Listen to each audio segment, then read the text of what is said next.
दोस्तों स्वागत है आपका फिर से सूफी ट्रैम्प हियर में। इस YouTube के डिस्कशन में कुछ बातें आपकी होंगी, कुछ मेरी बातें होंगी, कुछ हमारी स्टोरी टेलिंग के ऊपर बातें होंगी, कुछ सवाल के जवाब होंगे और कई बहुत सारे सवाल भी होंगे। खैर इंट्रोडक्शन में मैं अच्छा नहीं हूँ कि ये वीडियो क्या होने वाली है, कैसे नहीं होने वाली है, क्या क्या चीज़ें डिस्कशन करेंगे। इसके लिए हमारे डॉक्टर साहब फिर से हमारे साथ अवेलेबल हैं। ये देंगे Rome ji music. Once again welcome to Sufi tramp here. और मैं सबसे पहले ये पब्लिकली अपील करना चाहता हूँ कि कभी अगर आपसे गलती में एक अच्छा इंट्रोडक्शन दे दिया जाए तो और आपके बार बार इंट्रो देने का अगर प्रेशर डाला जाए तो आप उसके खिलाफ आवाज जरूर उठाइएगा। तो welcome back to Sufi tramp here. एक क्विक रिकैप के तौर पर आज हम डिस्कस करेंगे सिंगुलैरिटी पे। तो ये कनेक्टेड है हमारे पिछले दो वीडियोस के साथ। जैसे हमने दो वीडियोस पहले हमने बात छेड़ी थी कि ग्रेविटी की अंडरस्टैंडिंग कहाँ से लेकर कहाँ तक पहुंची। फिर पिछले वीडियो में हमने बात और डेप्थ में ये की थी कि क्यों ग्रेविटी को लेकर थोड़ा बहुत डाउट है, हम क्यों समझ नहीं पा रहे हैं, क्या क्या चैलेंजेस हैं। और आज हम और डेप्थ में जाते हैं और आज बातें करते हैं ब्लैक होल्स एंड सिंगुलैरिटी पर, जहाँ पे जाके आइंस्टाइन साहब भी अनकंफर्टेबल हो गए थे अपनी इक्वेशन की बातों से। Anyways, and like always as a common theme in the last two videos, कहानी शुरू होती है विद एल्बर्ट आइंस्टाइन। 1905 में एक इंसान जो क्लर्क था किसी पेटेंट ऑफिस में, उसने ऐसे पेपर छापे जिसने दुनिया को सवाल उठाने पे मजबूर कर दिया। आज तक उन्हीं पेपर्स पे दुनिया बातें कर रही है। उन्हीं पेपर से ऐसी ऐसी हमने खजाने निकाल लिए हैं जो शायद आइंस्टाइन भी निकाल के नहीं निकाल पाए थे। उसी के ऊपर ये सारी बातें हैं। आगे तो आप तो यहाँ बैठे ही हो तो आप बिल्कुल मुझे फैक्ट चेक करते रहिएगा, बट जितना मैंने पढ़ा है, जो जनरल थ्योरी ऑफ रिलेटिविटी थी, ये एक थ्योरी किसी एक पर्टिकुलर चीज को समझाने या किसी एक पर्टिकुलर चीज को समझने की नहीं थी। ये अपने आप में एक जरिया था साइंस को देखने का, दुनिया को देखने का, यूनिवर्स को देखने का। एक नजरिया था यूनिवर्स को देखने का। यस। तो ग्रेविटी इज वन एस्पेक्ट, है ना, इज वन एस्पेक्ट जहाँ पे बहुत सवाल होते हैं। और भी कई सारी चीजें हैं जिसपे सवाल उठते हैं, लेकिन आज क्योंकि हम ग्रेविटी की बात कर रहे हैं, तो जब आइंस्टाइन ने स्पेशल थियरी ऑफ रिलेटिविटी देते हुए ये कहा कि gravity is an effect due to the curvature of space time fabric, बिल्कुल, है ना। वाह क्या मस्त हमारे सामने ची करते हुए निकल गए। Ignore that, again continue. तो gravity is due to the curvature of space time fabric, उन्होंने ये बात कही थी। तो कुछ चीजें वक्त के साथ बिल्कुल नहीं बदलती हैं। आज हम कैफे में बैठे हैं, उस टाइम पे भी कोई लोग कैफे में बैठे होंगे, उन्होंने एक बात सुनी, उन्होंने ये कहा क्या होगा कि अगर मैं स्पेस टाइम को ऐसे मोड़ दे, ऐसे कि लाइट भी ना निकल तो आइंस्टाइन हिल गया कि भैया मेरी ये मैं ही बोल रहा हूँ कि स्पेस टाइम फैब्रिक को एक उसने बोला कि स्पेस टाइम फैब्रिक का इफेक्ट है ग्रेविटी। तो लोग थोड़े उसके आगे निकल गए। काम करते हैं, इस कोयले पे थोड़ा प्रेशर डालते हैं, फैब्रिक को और खींचते हैं, और ऐसा खींचते हैं कि लाइट भी उस फैब्रिक से फिर उस जगह से स्पेस टाइम कर्वेचर से बाहर ना निकल पाए। आइंस्टाइन के दिमाग में तहलका ऑमलेट बन गया कि भाई ये क्या बोल गया ये। और तहलका ऑमलेट नहीं बना एक्चुअली। आइंस्टाइन, इस पे और बातें होंगी। मुझे ऐसा लगता है कि Einstein belong to a group of thinkers जिन्हें आज हम डिटर्मिनिस्ट कहते हैं। बिल्कुल, कि उनका ये मानना था कि everything should make perfect logical sense. और आप जो ये सजेस्ट कर रहे हैं कि मैं स्पेस टाइम फैब्रिक को इस तरह मोड़ा जा सकता है कि लाइट भी ना निकल पाए, वो एक थियोरेटिकली पॉसिबल है, मगर ये प्रैक्टिकली सेंस नहीं बना। ये बात है 1915 की। और 1915 से एक साल पहले क्या हुआ था सूफियान आलम? 1915 के एक साल पहले 1914 में वर्ल्ड वॉर वन। देखिए बात ये हमारा बाय द वे जो है ना, ये हमारे जो अंकित साहब है, ये यूपीएससी एस्पिरेंट है, तो यार ये सारी चीजें यही बता पाते हैं। अंकित हमेशा कैमरे के पीछे रखना पड़ता है। Anyways, so like I said, this is a collaborative effort. And बहुत ही बढ़िया बात कही अंकित भाई ने कि 1914 में शुरू हुआ था वर्ल्ड वॉर वन। और मैं सिर्फ I just want to paint a picture for you कि किस टाइप की दुनिया थी। अब उससे आप उस सोच का, उस पिक्चर का आपको क्या करना है वो आप ही जानिए, बट मैं सिर्फ ये बताना चाह रहा हूँ कि जब 1914 में वॉर छिड़ा तो कई सारे लोग बैटलफील्ड में ही थे, ट्रेंचेस में थे, लड़ रहे थे। उनमें से एक बंदा था, जब ये पेपर पब्लिश हुआ उसने वो पेपर पढ़ा। 1915 में जनरल थ्योरी ऑफ रिलेटिविटी। उसने वो पेपर पढ़ा, उसने वो इक्वेशंस देखे, और उसके भी दिमाग में ये बात चल रही थी कि क्या ऐसा हो सकता है। उसने इक्वेशन सॉल्व करना शुरू किया और कुछ ही महीनों में एक सोल्जर जो ट्रेंचेस पे बैठा हुआ है उसने आइंस्टाइन को लेटर लिखा कि sir this is a possibility. कौन था वो आदमी सुफियान? श्वार्ज़चाइल्ड। यस, तो आप प्लीज इलैबोरेट मोर ऑन श्वार्ज़चाइल्ड। इससे पहले अब मैं श्वार्ज़चाइल्ड के ऊपर जो बात आई है कि ये आइंस्टाइन को परेशान क्यों कर दिया, उसका खुद के इक्वेशन का इंटरप्रिटेशन, जब श्वार्ज़चाइल्ड ने कहा ये कि there should be a radius, जिसके बाद स्पेस टाइम फैब्रिक इस कदर मुड़ जाएगा कि लाइट भी निकल के बाहर नहीं आ पाएगी। उसने प्रॉब्लम क्या दिमाग में डाली आइंस्टाइन की कि भैया अगर उस जगह से लाइट बाहर निकल के नहीं आ पाएगी, इसका मतलब उसके अंदर और जाएंगे तो एक ऐसा पॉइंट निकल के आएगा जिसको हम कहते हैं सिंगुलैरिटी। वो तो बहुत बाद चलकर ये बात छिड़ी। नहीं, उसको प्रॉब्लम यहाँ से आने लगी थी। श्वार्ज़चाइल्ड रेडियस का मतलब मेन श्वार्ज़चाइल्ड ने उसको इसलिए परेशान नहीं किया था कि चलो ठीक है यहाँ से लाइट निकल के नहीं आएगी। मेन परेशानी ये थी कि उस बंदे ने एक और चीज बता दी कि अगर आप ये कह रहे हो तो आपकी इक्वेशन ये भी सजेस्ट करती है कि इवेंचुअली एक ऐसा पॉइंट आएगा जो इन्फिनाइटली डेंस हो जाएगा।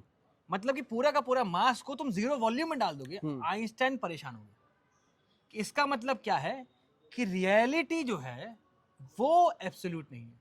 अब सोच के देखो, आइंस्टाइन वो बंदा था, जैसे आपने कहा, डिटर्मिनिस्टिक था। वो मानता था सबका रीजन है, everything is logical, absolutely logical. और आइंस्टाइन वही बंदा था जिसने पहले ये सवाल उठाया था कि सब कुछ रिलेटिव है।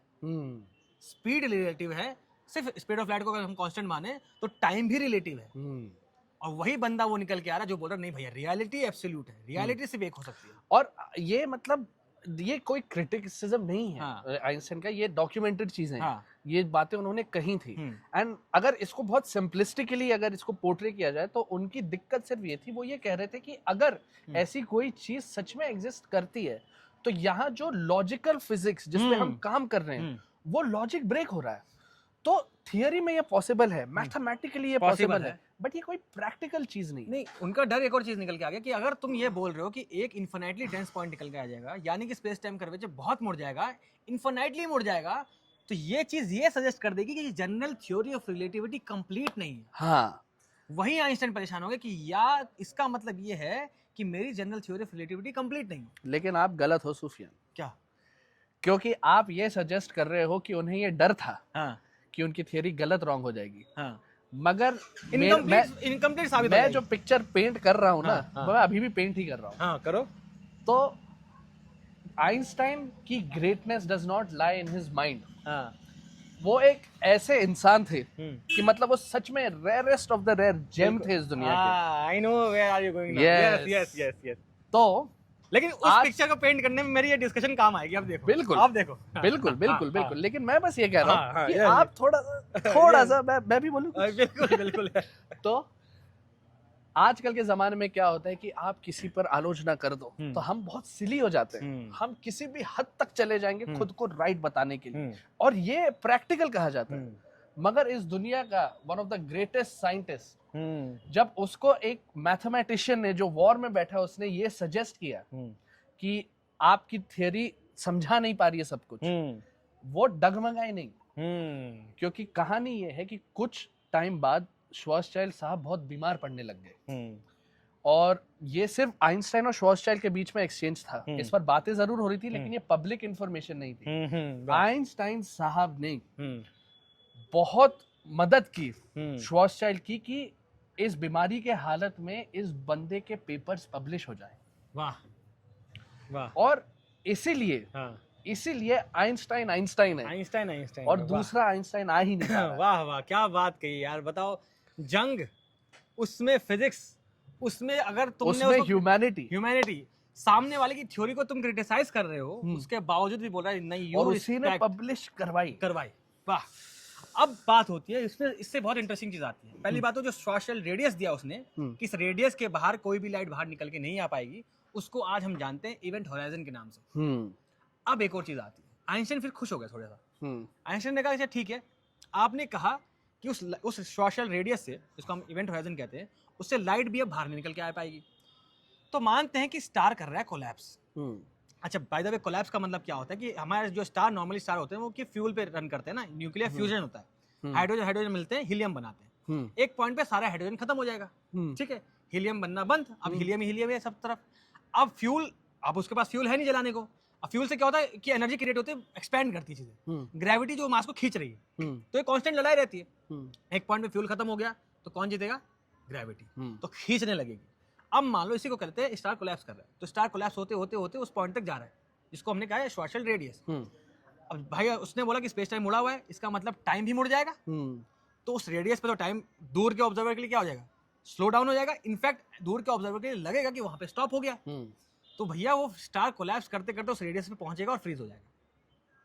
इसको कहते हैं freeze star paradox, frozen star. Frozen star paradox. अब भैया आइंस्टाइन खुश कि ठीक है, तुमने बोला कि ऐसा हो जाएगा ना, मैं कुछ नहीं बोल रहा। अब तुम ही बताओ कि अगर आपके हिसाब से ऐसी चीज एग्जिस्ट करती है तो इवेंट होराइजन तक पहुंचते पहुंचते वो तो फ्रोजन स्टार पैराडॉक्स बन जाएगा, वो सब फ्रोज हो जाएगा।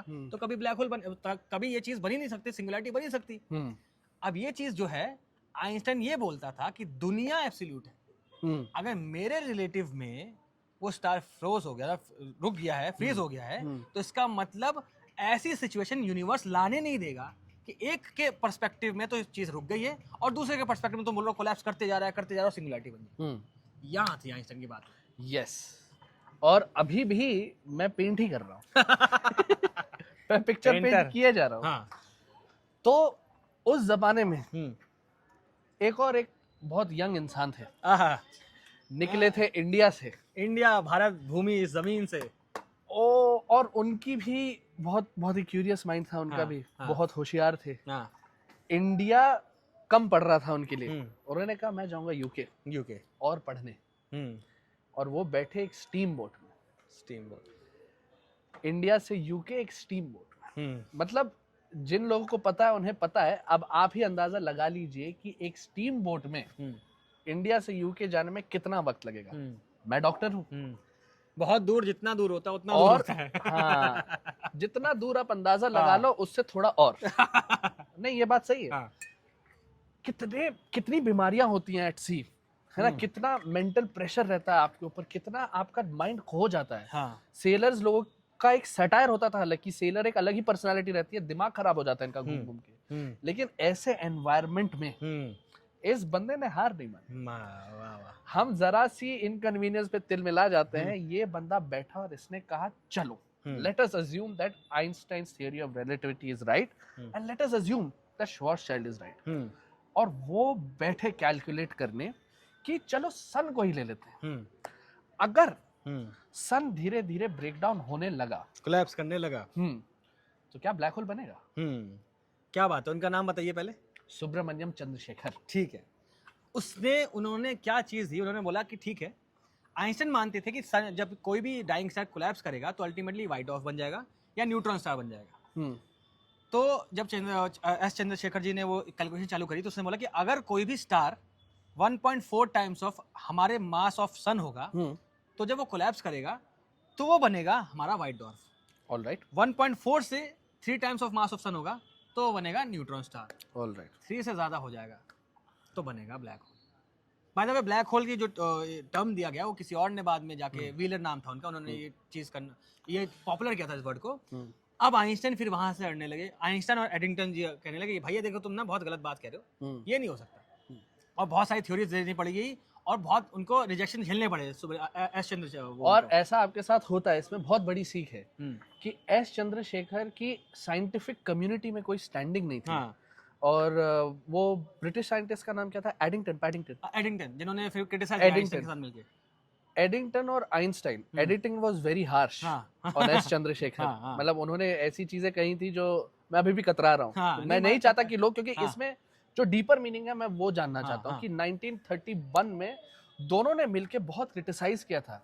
और क्योंकि उनकी स्टैंडिंग उतनी स्ट्रांग नहीं थी, पेपर जरूर पब्लिश हो गया था, लेकिन उन्हें वो क्रेडिट नहीं मिला उस टाइम पे।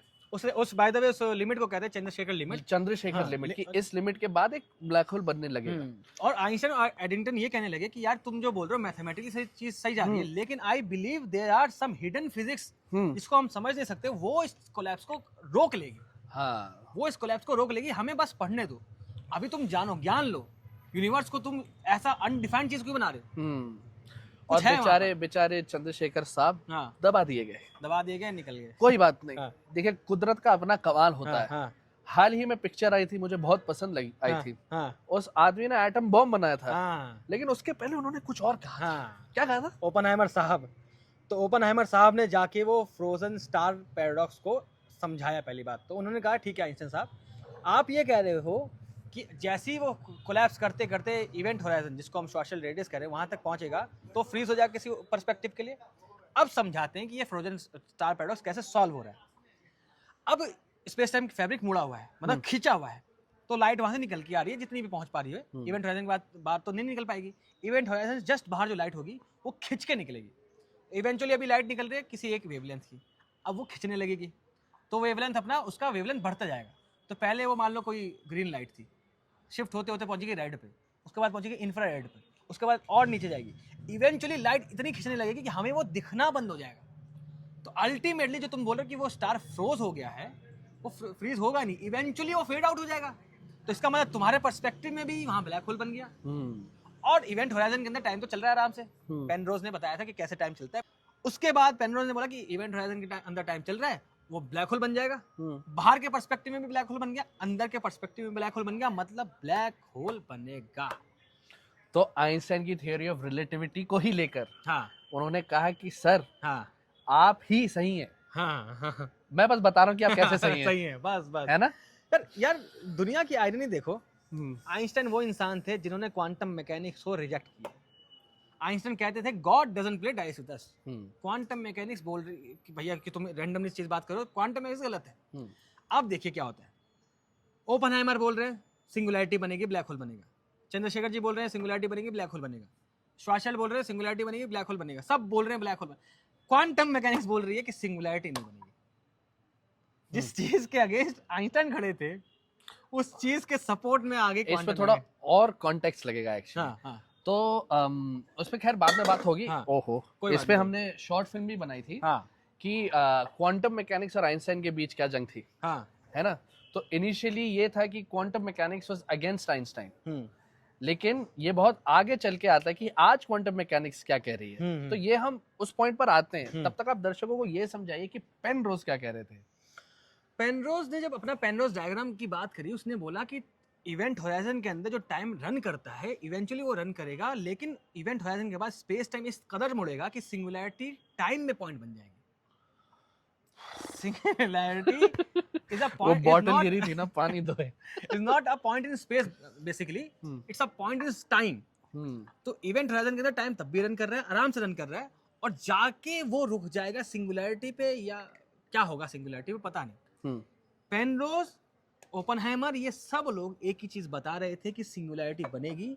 उसके बाद जाके स्टीफन हॉकिंग जब आते हैं, स्टीफन हॉकिंग भी यही बताया था जब हॉकिंग रेडिएशन की बात हुई, कि वो भी यही बता रहे थे कि भैया हॉकिंग रेडिएशन के हिसाब से देखा जाए तो सिंगुलैरिटी बनेगी। ऑल्सो कि सिंगुलैरिटी ही बिग बैंग में, जो बिग बैंग हुआ है हमारा, इवेंचुअली हमारा यूनिवर्स भी शायद सिंगुलैरिटी से ही निकल के आया। लेकिन इस बीच एक और चीज हुई थी। हाँ, मेरे ख्याल से दिन ढल गया है, तो आपका तो थोड़ी चीजें याद नहीं रह रही हैं। बताइए बताइए यार। पेनरोज और स्टीफन हॉकिंग, इन दोनों की डिस्कवरीज के बीच में हमें कुछ तो स्पेस में दिखा। क्या दिखा? For the first time in 1960s we were able to observe a black hole. तो देखिए, जब आइंस्टाइन ये सब थियरीज बना रहे थे, बता रहे थे दुनिया को, हमारे पास ऐसे टूल्स नहीं थे कि हम इन चीजों को वेरीफाई कर पाए। बहुत धीरे धीरे धीरे आइंस्टाइन प्रूव होते गए, राइट? आज भी प्रूव हो रहे हैं। हमारी सैटेलाइट्स, हमारा स्पेस ट्रैवल, सब स्पेशल थियरी ऑफ रिलेटिविटी पर ही निर्भर है ना? बट टूल्स नहीं थे। 1910 में ऐसा टेलीस्कोप ही नहीं था जो ब्लैक होल या कुछ देख पाए, उतने स्ट्रॉन्ग इक्विपमेंट नहीं थे हमारे पास। लेकिन जब एक ब्लैक होल को पहली बार ऑब्जर्व किया गया, तब गेम चेंज हो गया। और आइंस्टाइन साहब 1955 में गुजर गए थे। तो उसके बाद फिर पेनरोज ने, पेनरोज और स्टीफन हॉकिंग ने 1960s के बाद ये काम किया था। पेनरोज डायग्राम जो था ना, मैं इवेंचुअली उस समय की बात बता रहा हूँ। हाँ, अब चलो, अब हमने कर ली बहुत सारी बातें। हाँ, ठीक है। अब आपने, खैर आपने तो नहीं, पर आइंस्टाइन साहब ने ये कहा था कि एक सिंगुलैरिटी नहीं रहेगी, है ना? स्पेस टाइम फैब्रिक इस कदर नहीं मुड़ सकता। धीरे धीरे धीरे उस पर सवाल उठे, ब्लैक होल मिला, और फिर आते हैं फाइनली स्टीफन हॉकिंग पर, जो कह रहे हैं कि एक सिंगुलैरिटी एग्जिस्ट करेगी। नाउ अब आप बताइए कि क्यों अगर सिंगुलैरिटी एग्जिस्ट करती है तो how is it that general theory of relativity उसे समझा नहीं पा रही, कहाँ चूक रही है, कहाँ वो चूक रही है इस कदर कि हम कहते हैं कि general theory of relativity is incomplete. अब सिंगुलैरिटी का मतलब हो जाएगा कि जो है स्पेस टाइम फैब्रिक इन्फिनिटली खिंच गया। इन्फिनाइट का मतलब नॉट डिफाइंड। तुम्हारी इक्वेशन नॉट डिफाइंड हो गई, तुम्हारी इक्वेशन बता नहीं पा रही है पॉइंट। अगर सिंगुलैरिटी एग्जिस्ट कर रही है तो वहाँ पे सो कॉल्ड हमारे फिजिक्स के सारे लॉस ब्रेक हो गए। ना law of conservation of mass लगेगा, ना कंजर्वेशन ऑफ एनर्जी लगेगा। सिंगुलैरिटी से कुछ भी बाहर निकल के आ सकता है। एक पूरा का पूरा यूनिवर्स निकल के आ सकता है बाहर। इसका मतलब तुम ये कहना चाह रहे हो, आइंस्टाइन कह रहा था कि तुम ये कहना चाह रहे हो कि सिंगुलैरिटी एग्जिस्ट करती है, तो अगर ऐसी चीज एग्जिस्ट करती है जहां हमारे फिजिक्स के लॉज अप्लाई नहीं हो रहे, तो यानी कि वहां से तो कुछ भी निकल के आ जाएगा। एक पूरा का पूरा यूनिवर्स निकल के आएगा जो शायद एंटी मैटर का बना हो। तुम बोल रहे हो कान में जा रहा है तुम्हारे कि सिंगुलैरिटी एग्जिस्ट करती है कि नहीं करती। इसी की चीज में अगेंस्ट था वो, सिंगुलैरिटी बनने नहीं देगी। अगर सिंगुलैरिटी बनेगी इसका मतलब या तो general theory of relativity complete नहीं है जो इस बात को बता नहीं पा रही, या फिर ये बनेगी। यहाँ पे आइंस्टाइन की सारी जंग चालू हो गई थी, यही था उसका। All right. तो क्योंकि फिजिक्स के लॉज ऐसे इतने एक्सट्रीम एनवायरनमेंट में इस कदर मुड़ जाएंगे जिस तरह हम आज तक ऑब्जर्व नहीं कर पाए, सारे फोर्स एक हो जाएंगी। हाँ शायद इस पे परहैप्स मतलब कि इस पे वो भी काम कर रहे हैं ना कि थ्योरी ऑफ एवरीथिंग, कि शायद ये सारी फोर्सेस एक पॉइंट पे कुछ तो रिलेशन बनानी चाहिए। 4 फंडामेंटल जो फोर्सेस है, ये सब बात हो रही है। हाँ, नाउ और this is why singularity should not exist and this is where general theory of relativity fails to explain everything, right? अब फिर से आता है क्वांटम मैकेनिक्स पर, कि जो आपने बात कही थी कि पहले क्वांटम मैकेनिक्स ये कह रहा था आइंस्टाइन से कि reality can not be absolutely real, है ना? तब क्वांटम मैकेनिक्स भिड़ गया था आइंस्टाइन से, और आइंस्टाइन को सच में अगर किसी चीज ने सच में परेशान किया, जैसे मैंने कहा, तो महान आदमी थे। बिल्कुल, उनको कोई परेशान नहीं करता था। ही एंगेज्ड एवरीवन, उनके क्रिटिक्स को भी एंगेज किया, उनके साथ he treated everyone the same. महान आदमी थे। लेकिन क्वांटम मैकेनिक्स वालों ने बहुत परेशान किया, और वो अड़े रहते थे अपनी बात पर कि नहीं, है ना, God doesn't play dice with us, things can not be randomized, they have to make sense. और क्वांटम मैकेनिक्स कह रहा था नहीं नहीं नहीं नहीं नहीं। अब जब सिंगुलैरिटी की पॉसिबिलिटी बहुत रियल होते जा रही है, क्योंकि अब तक हम वहां तक पहुंचे तो नहीं है, लेकिन काफी हद तक ये सिद्ध हो चुका है कि ऐसी एक चीज एग्जिस्ट करती होगी। नहीं, क्वांटम मैकेनिक्स कह रही है कि अगर क्वांटम मैकेनिक्स के हिसाब से देखा जाए तो सिंगुलैरिटी प्रिवेंट हो जाएगी। नहीं, मैं ये कह रहा हूँ कि as per Hawking there exist a singularity, correct? Yes, but अब सिंगुलैरिटी क्वांटम मैकेनिक्स को भी कंफ्यूज कर रही है ना? क्योंकि if singularity exist then even quantum mechanics is failing to explain gravity. Yes, है ना? ये डिस्कशन हमारा बहुत पहले हुआ था, और आप ही ने मुझे समझाया था, तो इन्हें भी आप ही समझाएंगे कि क्या हो रहा है, कि क्यों सिंगुलैरिटी पे क्वांटम मैकेनिक्स भी फेल कर जा रही है। हो क्या रहा है ना कि अगर हमने बोल दिया कि देखो क्वांटम मैकेनिक्स क्या बोलते हैं कि सब कुछ क्वांटाइज है।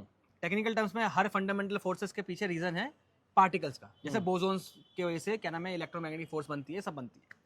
तो उन्होंने इसी चीज को अप्लाई किया ग्रेविटी के ऊपर। शायद ग्रेविटॉन्स नाम के पार्टिकल एग्जिस्ट करते हैं जो दो ऑब्जेक्ट के बीच में शेयर होते रहते हैं, जिसकी वजह से ग्रेविटी का इफेक्ट क्रिएट होता है। यस, ठीक है। तो उस हिसाब से स्पेस टाइम जो है वो कंटिन्यूअस नहीं है, वो क्वांटाइज्ड है। तो एक पॉइंट तो एक लिमिट तो होगा स्पेस टाइम का, और सिंगुलैरिटी सजेस्ट कर रही है कि वो इनफाइनाइटली डेंस पॉइंट हो जाएगा। क्वांटम मैकेनिक्स कह रही है कि एक लिमिट तक हो सकता है, क्योंकि अगर हर चीज पैकेट में है, स्पेस टाइम भी एक पैकेट में होगा ना, स्पेस टाइम भी क्वांटाइज होगा। तो क्वांटम मैकेनिक्स जब इसके हिसाब से थ्योरी बनाने लगे कि स्पेस टाइम को हम क्वांटाइज मानते हैं, पैकेट्स में मानते हैं और सॉल्व करते हैं, वहां उनकी इक्वेशन फेल कर जाएगा। So now we have come full circle, है ना, कि एक टाइम पे they were against Einstein, now they are on the same page as Einstein, कि नहीं सिंगुलैरिटी दोनों अपने आप को बचा रहे हैं। क्वांटम मैकेनिक्स भी अपने आप को बचा रही है कि भैया बचा नहीं रही है। आई थिंक ये और यही मैं बात एक्चुअली मैं जो पिक्चर पेंट कर रहा हूँ ना, कि वो शब्दों से क्या है ना, मैसेज बहुत गलत जाता है। खुद को बचा नहीं रहे। साइंस ऐसी चीज है ही नहीं। साइंस में ऐसा रूम नहीं है कि आप खुद को बचा पाओ या नहीं बचा पाओ। आप एक चीज कहते हो, आपको उसको सिद्ध करना रहता है। अगर आप सिद्ध नहीं कर पाए तो आप उस पर और काम कीजिए। बिल्कुल सही बात। और यहाँ पर अब तक so far quantum mechanics has not been able to completely explain everything. बिल्कुल, और इस पे अभी भी काम चल रहा है। बिल्कुल चलेगा। और उसी तरह से यही हम भी चाहते हैं कि थ्रू दिस चैनल कि हम बस कॉन्वर्सेशन छेड़ना चाहते हैं कि let us talk about these things. इन ये एटीट्यूड्स सोसाइटी में वापस लाइए। बिल्कुल। कैसे वॉर टाइम में भी शिप में भी, शिप में भी साइंस पे बात हो रही थी यार। हाँ, तो करो साइंस पे बात। हमारा इकलौता मुद्दा था जब हमने सूफी ट्रैम्प और ये सब साइंटिफिक चीजें चालू हुई कि इस पे बस बात करो, क्रिटिसाइज अस, बोलो गलत बोल रहे हैं। अरे यही तो चाह रहे हैं ना कि लोग बात तो करें साइंस पे दोबारा आए जाए, यही मोटिव है। Yes, continue. तो खैर अब मेरा भी जो दिमाग है फ्रीज हो चुका है। जो Frozen फ्रोजन स्टार पैराडॉक्स है वो हाँ। मेरे दिमाग में दिख जाएगा आपको। तो एक काम करते हैं, इस वीडियो को यही खत्म करते हैं। हमारे साथ थे व्योम निछारिया साहब, और एंड नोट भी यही बोलेंगे, बोलिए। वाह। तो दुनिया का एक और प्रिंसिपल है कि अगर एक बार आपके साथ जाती हो जाए तो बार बार की जाती है। Yes yes. So thank you very much हमारे साथ जुड़ने के लिए। और वीडियोस बनाते रहेंगे, और कहानियां बाकी हैं, और चीज़ों पे डिस्कशन करना बाकी है। अभी तो कहानियां चालू हुई है, पिक्चर हाँ, अभी बाकी बाकी है है मेरे मेरे दोस्त। दोस्त। ऐसे ही साइंस वाले एक्टर नहीं हम लोग। चलिए, धन्यवाद। धन्यवाद।